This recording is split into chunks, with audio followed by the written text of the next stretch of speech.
Princess Seraphine Velcora stood at the tall windows of her chamber and watched the transport ship descend through the purple clouds of her homeworld. She felt nothing but cold disappointment in her heart as the vessel carried her future husband toward the palace below. And she wondered what sin she had committed to deserve such a fate as this one that awaited her now.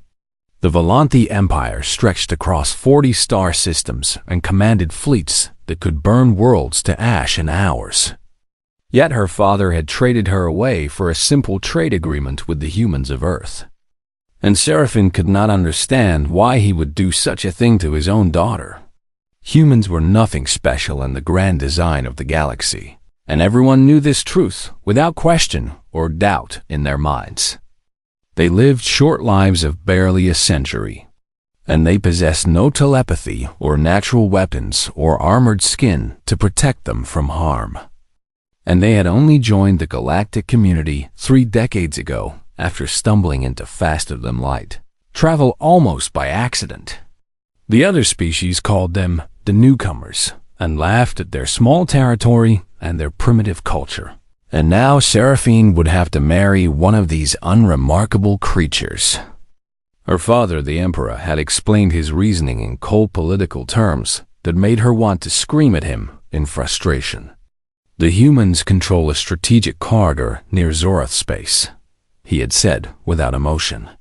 And we need their cooperation for our shipping lanes to remain open and profitable for our merchants. Seraphine had argued and pleaded, and even threatened to flee the palace. But her father remained unmoved by her protests against this arranged union. You defied me when you spoke against the noble houses last year, he had reminded her with ice in his voice. And you embarrassed me when you gave food to the common workers during the famine against my orders. So now you will learn that actions have consequences that cannot be avoided. So here she stood waiting for a human husband she did not want and would never love. The doors to her chamber opened and her attendant Maravel entered with a bow of her silver head. The human has arrived at the palace gates, Your Highness, Maravel announced in a careful tone. And he waits in the greeting hall for your presence as tradition demands of a bride meeting her intended. Seraphine turned from the window and straightened her royal gown, made of starlight fabric that shimmered with every movement she made. Then, let us go see what Earth has sent me, she said with bitter humor in her voice. And I pray to the ancient stars that he at least knows how to hold a conversation. She walked through the crystal corridors of the palace with Maravel close behind her, and servants pressed themselves against the walls and bowed as she passed them by. The greeting hall was a vast chamber with pillars of living stone that grew from the floor to the ceiling high above. And nobles from a dozen great houses had gathered to witness the arrival of the human who would marry their princess. Seraphine heard their whispers and saw their smirks, and knew they found this situation amusing at her expense. Look at her face, one noble murmured to another. Married to a human like some common trader seeking alien goods. She ignored them and lifted her chin high as she approached the center of the hall where a single figure stood waiting. The human was not what she had expected, though she could not say what she had expected in the first place. He was average in height and built with black hair cut short and simple, and he wore plain dark clothing without any medals or decorations to mark his status. His skin was a warm brown shade, and his eyes were dark and gentle. And he stood with his hands clasped before him in a posture of patience and calm. When he saw her approach, he bowed deeply with genuine respect in the gesture. Princess Seraphine, he said in a soft voice that carried no arrogance or demand. My name is Kanda Yunin. I am honored to meet you at last after hearing so much about your wisdom and compassion from those who have visited Earth. The noble snickered at his simple introduction and his lack of grand titles to announce. Seraphine studied him and found nothing remarkable in his appearance or manner, and she felt her heart sink further into disappointment at this ordinary man. Welcome to the Volanthi Empire, she replied with formal coldness. And I hope your journey was comfortable enough for your human constitution to handle. If her rudeness bothered him, he showed no sign of it on his calm face. The journey was pleasant, and your stars are beautiful from the observation deck of a ship, he said with a small smile. And I brought seeds from Earth to plant a garden if you would permit me space on one of the balconies. A garden.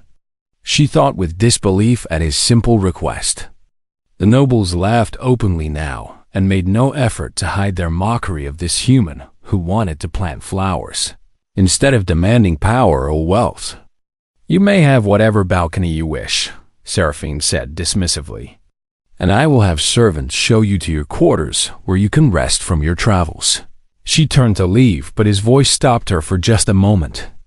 Princess, Doyun said quietly, I know this marriage is not what you wanted, and I will not pretend otherwise. But I hope we might become friends in time, if nothing else. She did not respond and simply walked away with her attendant following close behind. Over the following weeks, Seraphine avoided her human husband as much as royal duties would allow. He spent his days reading in the library, or tending his small garden on the eastern balcony, or talking with servants, who seemed oddly fond of his gentle manner. He cooked strange human foods in the kitchen and shared them with anyone who wished to taste his creations. And he asked questions about Volanti history and culture with what seemed like genuine interest. Seraphine watched him sometimes from a distance and wondered how such a soft creature had survived on the harsh world called Earth. Then, one evening a transmission arrived from the edges of known space. The Zorath Dominion had sent a declaration of war, and their massive fleets were already moving toward Volanti territory. Seraphine rushed to the War Council chamber, where her father and his generals gathered with fear in their eyes. She did not notice Doyun standing in the shadows, reading the transmission with an expression she had never seen on his face before. His gentle eyes had turned cold and hard as iron. The War Council chamber erupted in chaos as generals shouted over each other and advisors, demanded immediate action against the Zorath threat. Emperor Velcora sat upon his throne with his face carved from stone, but Seraphine could see the fear hidden behind his royal mask. They have already destroyed the colony on Varath Minor, General Torvax reported with urgency in his voice. And their fleet numbers over 2,000 warships, moving toward our core systems without mercy. We have 300 vessels ready for combat, another general added with despair. And even with our superior technology, we cannot hope to defeat such overwhelming numbers. Seraphine felt cold terror wrap around her heart as she listened to the reports of destruction.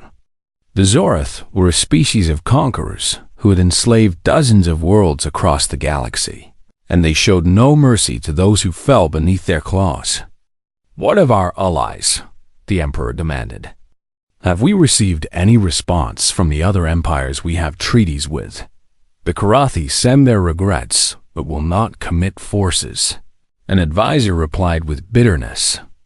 And the Selenari claim neutrality, while the Vorn Federation pretends they did not receive our messages at all. Seraphine wanted to scream at the cowardice of species who had sworn friendship and now abandoned the Volanthi in their darkest hour. In the corner of her vision, she noticed her human husband step forward from the shadows where he had been watching. Forgive my interruption, Dohyun said in his quiet voice that somehow cut through the noise of the chamber. But I would like permission to use your communications array to send a message to Earth. The generals stared at him with disbelief, and some of them laughed at his audacity. What help could Earth possibly provide? General Torvax scoffed at the human. Your species has a fleet of maybe 50 ships and no experience in real warfare against a superior enemy. Doyun's expression did not change at the insult directed at his people. Perhaps none, he admitted calmly. But my government would want to know about this threat nonetheless, since the Zorath may turn their attention to human space after they finish here. The Emperor waved his hand in dismissal of the matter entirely. Let him send his message if it brings him comfort, Velcora said without interest. We have larger concerns than one human's need to contact home. Dohyun bowed and left the chamber without another word. Seraphine watched him go and felt something stir in her mind, a question she could not quite form into words. The following days brought nothing but terrible news from the front lines of the war. The Lanthi ships fought bravely, but fell one after another against the endless Zorath armada, and refugee ships fled toward the homeworld carrying survivors of destroyed colonies. Seraphine threw herself into organizing relief efforts for the refugees, while her father and his generals argued over strategy that seemed hopeless. Then strange reports began to arrive that made no sense at all. A Zorath supply convoy had been destroyed by unknown attackers who left no survivors or evidence behind. 3 Zorath generals were found dead in their own quarters on 3 different ships, killed by methods that baffled Zorath investigators. Encrypted Zorath communications became suddenly compromised, and their battle plans appeared on the Lanthi screens before attacks were even launched. "Someone is helping us," General Torvax reported with confusion and suspicion in his voice. "But we do not know who or why or how they are accomplishing these things." Seraphine thought about these mysteries for many hours until a strange thought entered her mind. She went to find her husband on his balcony, where he tended his garden of earth plants. He was kneeling in the soil with dirt on his hands and a peaceful expression on his face, and for a moment she hesitated to disturb him. "Dohan," she said finally, "may I ask you something important?" He looked up at her with those gentle eyes and nodded. "Of course, Princess," he replied. "You may ask me anything you wish to know. The messages you sent to Earth," she said slowly as she watched his face for any reaction. "What exactly did you tell them?" His hands stopped moving in the soil, and something shifted behind his calm expression. "I told them the truth about what was happening here," he said carefully, "and I asked them to help in whatever way they could manage." Seraphine knelt down beside him so she could look directly into his eyes. "3 enemy generals are dead," she said quietly.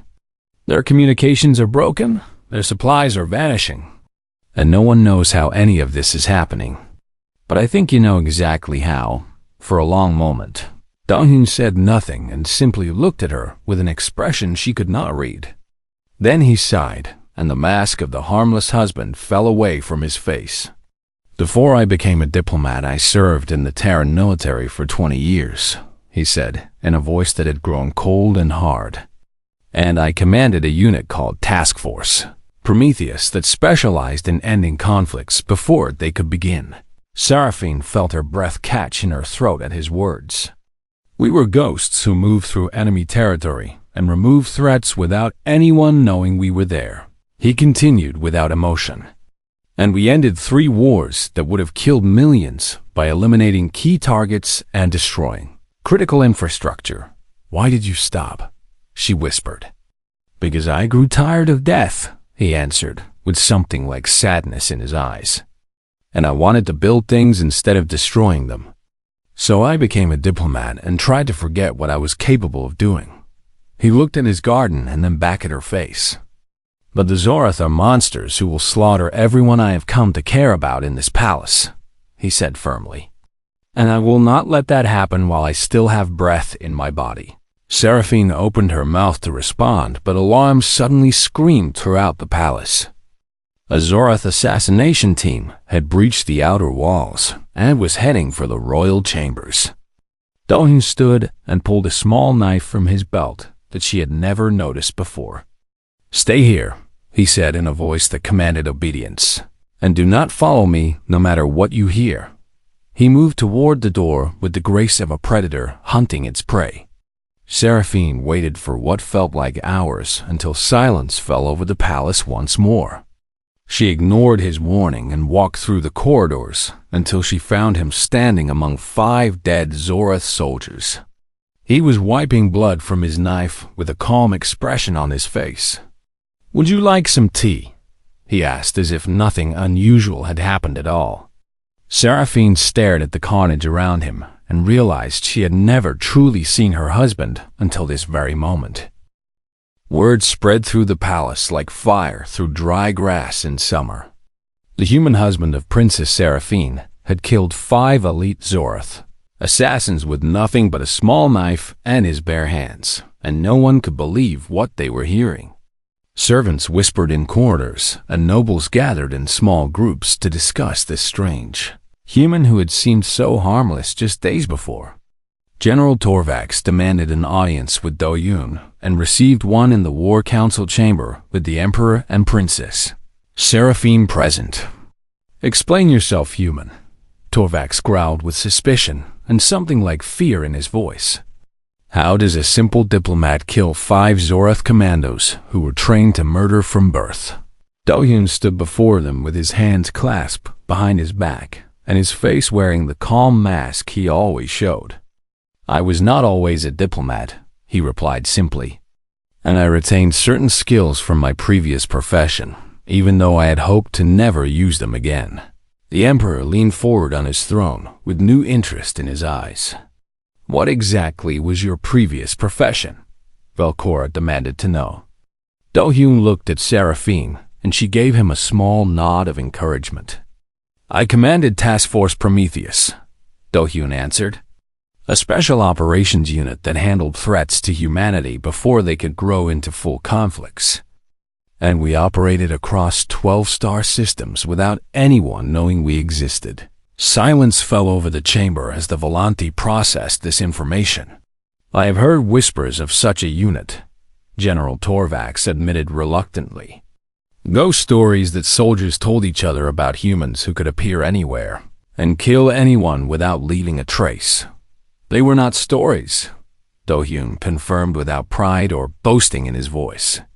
The Emperor rose from his throne and walked down to stand before the human who had married his daughter.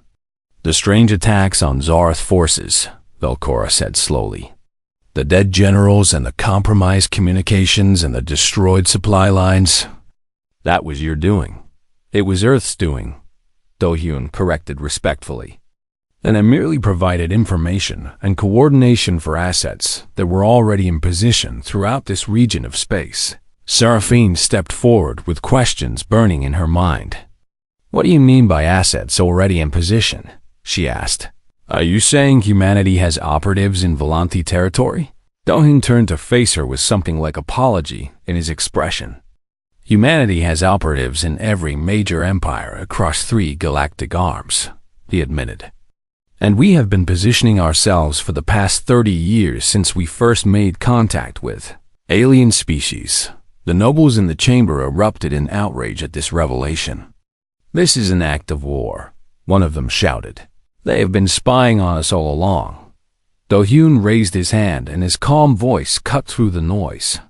"We have been protecting you," he said firmly, "because we knew species like the Zoroth existed, and we knew that peaceful civilizations would need help when the predators came hunting." He gestured, and a holographic display appeared showing a map of the galaxy. "Humanity understood from our first day in the galactic community that we were newcomers in a dangerous universe," he explained as the map highlighted various regions. "And we knew that appearing weak would make us targets, while appearing strong would make us threats. So you pretended to be harmless," Seraphine whispered as understanding dawned in her mind. "We chose to grow our strength in secret," Do-Hyun confirmed. "Building networks and placing agents and hiding fleets in places no one would think to look." He pointed to the map where red markers showed Zoroth territory. "We identified the Zoroth as a threat to galactic peace decades ago," he continued. "And we have been preparing for this conflict ever since while hoping it would never come." The Emperor looked at the human with new eyes that held both respect and wariness. "The trade agreement you offered us," Velcora said, "the marriage to my daughter, it was all part of your positioning. It was an opportunity to place a coordinator in your empire before the storm arrived," Do-Hyun admitted honestly. "But I want you to know that my feelings for your daughter have become genuine over these past months, even if they were not my original purpose." Seraphine felt her heart twist at his words. "What does humanity want in exchange for this help?" The Emperor asked a question that everyone was thinking. Do-Hyun smiled, and it was the first real smile Seraphine had seen from him. "Nothing," he answered simply. Because Seraphine is my wife, and that makes your empire my family. And humans protect their family without asking for payment. General Torvak shook his head in disbelief. How can we trust anything you say now that we know you have deceived us from the beginning? You cannot trust my words. Dahin agreed, but you can trust my actions. And my actions have been killing your enemies and saving your people. Communications officer burst into the chamber with terror on his face. The Zoroth have gathered their full armada, the officer reported. 2,000 warships are moving toward our homeworld, and they will arrive within 3 days. The room fell into despair at this news. We cannot stop such a force, General Torvak said with defeat in his voice. Even with human tricks and sabotage, we simply do not have enough ships to survive. Do-hyun pulled a small communication device from his pocket. Then perhaps it is time for humanity to stop hiding, he said calmly. He pressed a button and spoke a single phrase. This is Ghost calling Prometheus. The hour has come. I say again, the hour has come. A voice crackled back through the device. Confirmed Ghost, all units are activating. The wolves are coming home. Dahin looked at the stunned faces around him. 3 days is more than enough time, he said, and I suggest you prepare your ships to join us when our fleet arrives. What fleet? Seraphine asked with hope rising in her chest. Do-hyun smiled that strange cold smile again. The fleet humanity has spent 30 years building and hiding across the galaxy, he answered. The fleet that will teach the Zoroth what happens when they threaten our family. The Zoroth Armada emerged from hyperspace like a swarm of metal locusts descending upon a helpless world. 2,000 warships spread across the void in perfect formation, their weapons charged and their crews hungry for the slaughter that awaited them below. Supreme Commander Vexthul stood on the bridge of his flagship and gazed upon the Volanti homeworld with contempt in his ancient eyes. They have gathered their pitiful fleet to defend their planet. His tactical officer reported. 300 ships against our thousands. Vexthul laughed at the foolishness of these soft creatures who thought they could resist the might of the Dominion. Signal all vessels to begin the assault, he commanded, and leave no survivors to spread tales of our mercy. The Zoroth ships began to move forward as one massive force. Then the stars themselves seemed to shift and change around them. Ships appeared from nowhere, emerging from behind moons and asteroids, and even from the dark spaces between stars where no sensors had detected anything. Human vessels of every size filled the void in numbers that made Vexthul's heart stop beating for just a moment. Where did they come from? His tactical officer screamed in panic. Our scouts reported no human presence in this system. More ships continued appearing every second as hidden fleets revealed themselves at last. Carriers the size of small moons launched fighters by the thousands, while battleships bristling with weapons took positions around the Volanthi defenders. I count over 800 human warships, the tactical officer reported with terror in his voice, and more are still arriving from unknown locations. Vexthul felt cold fear grip his soul for the first time in his long life. A communication signal reached his bridge from the human fleet. The face that appeared on his screen made the Supreme Commander stagger backward in shock. Hello, Vexthul, Do-hyun said calmly from the command center in the Volanti Palace. I believe we met once before when I was younger, and you were commanding the massacre at Stellaris 4. The ghost of Prometheus. Vexthul whispered the name like a curse. I retired from that life years ago, Do-hyun admitted, but you made the mistake of threatening my wife and her people, and that is something I cannot forgive. Sarfine stood beside her husband and watched him transform into someone she barely recognized. The gentleman who tended gardens and made tea had vanished completely, replaced by a cold warrior whose voice carried death in every word. Do-hyun began issuing orders to the combined fleet with precision that amazed everyone watching. Terran Battle Group Alpha take the left flank and draw their heavy cruisers away from the main formation. He commanded. Velocity carriers launch all fighters and provide cover for our advance. Battle Group Omega, you will strike at their flagship when I give the signal. The battle erupted across the void in a storm of fire and light. Human ships fought with terrifying efficiency, moving in coordinated patterns that seemed almost impossible. Every Zoroth attack was countered before it could land, and every weakness was exploited the moment it appeared. Seraphine watched the tactical display and saw her husband playing the enemy fleet like an instrument. He predicted their movements before they made them and placed his forces exactly where they needed to be at every moment of the conflict. How was he doing this? General Torvax asked with awe in his voice. He has been studying the Zoroth for 20 years, a human officer answered, and he knows them better than they know themselves. The Zoroth fleet began to crumble under the relentless assault. Ships exploded by the dozens as human weapons found their marks with deadly accuracy. Vestal screamed orders at his captains, but nothing could stop the massacre that was happening to his invincible armada. Fall back to defensive positions. The Supreme Commander ordered desperately. Battle Group Omega now, Doyun commanded calmly. A squadron of human ships broke through the Zoroth lines and headed straight for the enemy flagship. Vex still watched in horror as his escorts were destroyed, one by one until his ship stood alone against the human wolves. This cannot be happening, he whispered as alarms screamed throughout his vessel.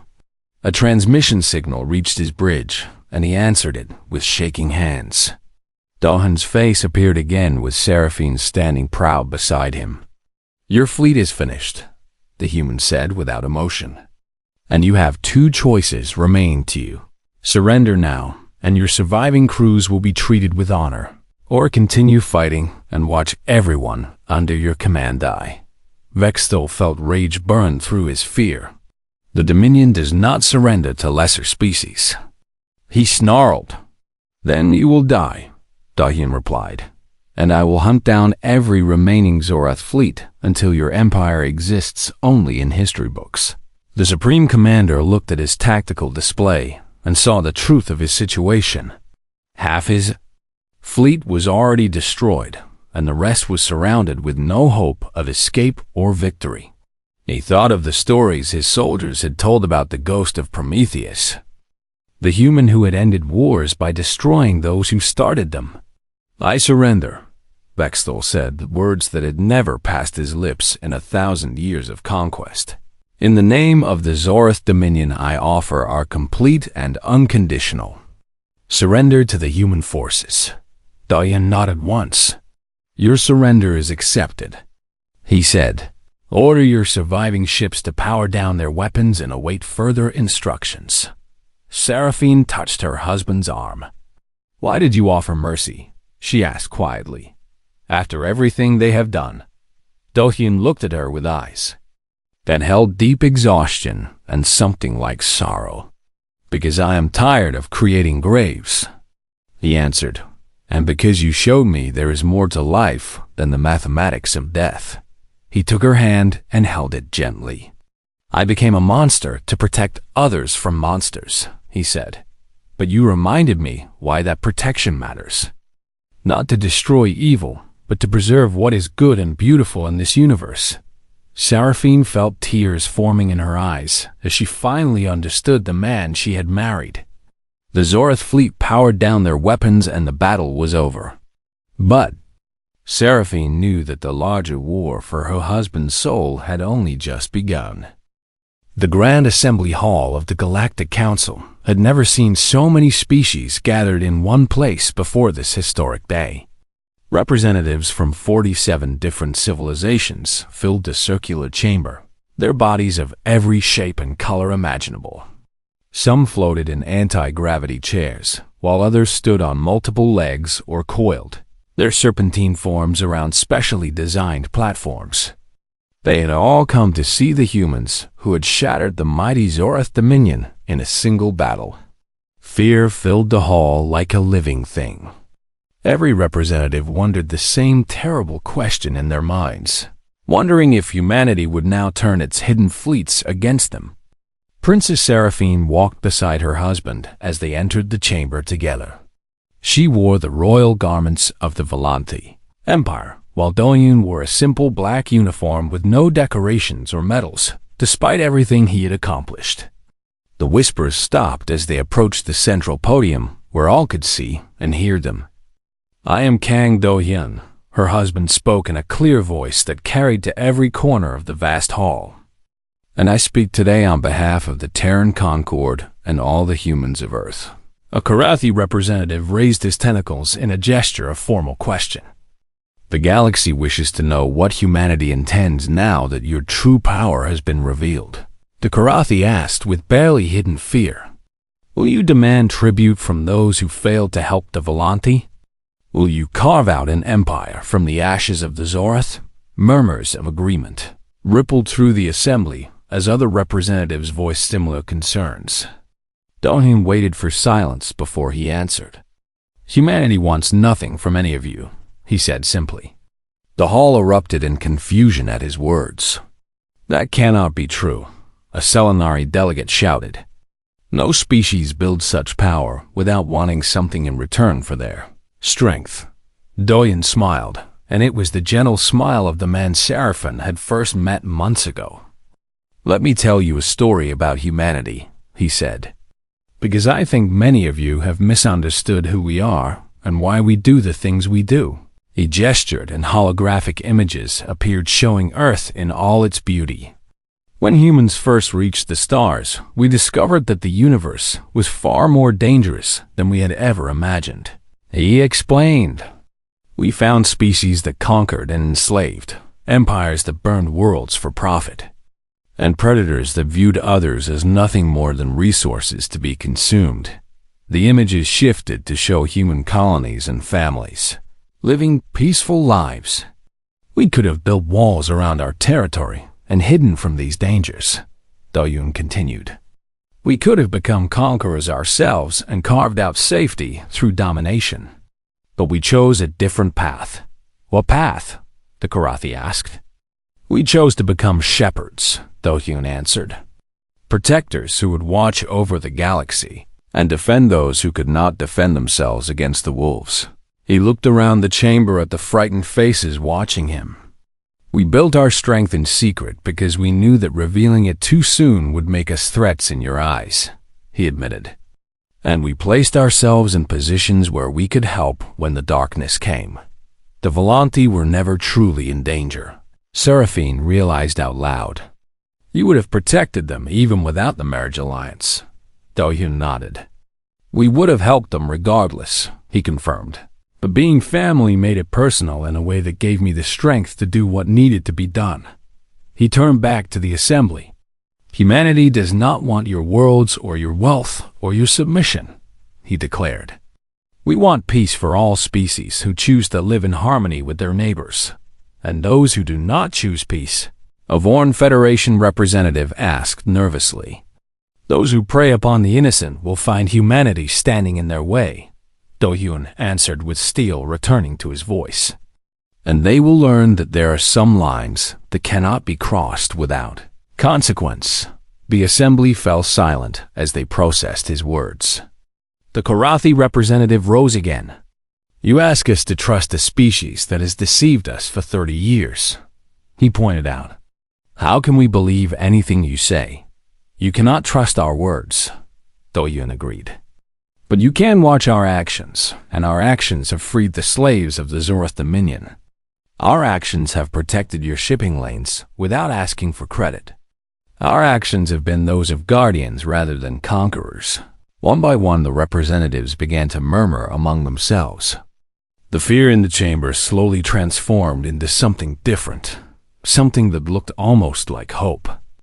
The Selenari delegate stood. "The Selenari Union wishes to formally thank humanity for their actions against the Zorath," she announced, "and we offer our friendship to Earth and her people." The Karathi rose next. "The Karathi Collective adds our voice to this sentiment. the representative declared. And we look forward to building true alliance with the Terran Concord. More species followed until the entire chamber echoed with pledges of friendship and cooperation. Seraphine watched her husband receive these honors with the same quiet dignity he showed in everything he did. He did not boast or demand recognition for what humanity had accomplished. He simply nodded and thanked each representative with genuine warmth. Later that evening, they stood together on the balcony of their quarters, looking up at the stars. Do-hyun was tending his garden again with dirt on his hands and peace in his eyes. "May I ask you something?" Seraphine said softly. "Always," he replied. "Why did you volunteer for this marriage?" she asked. "The real reason."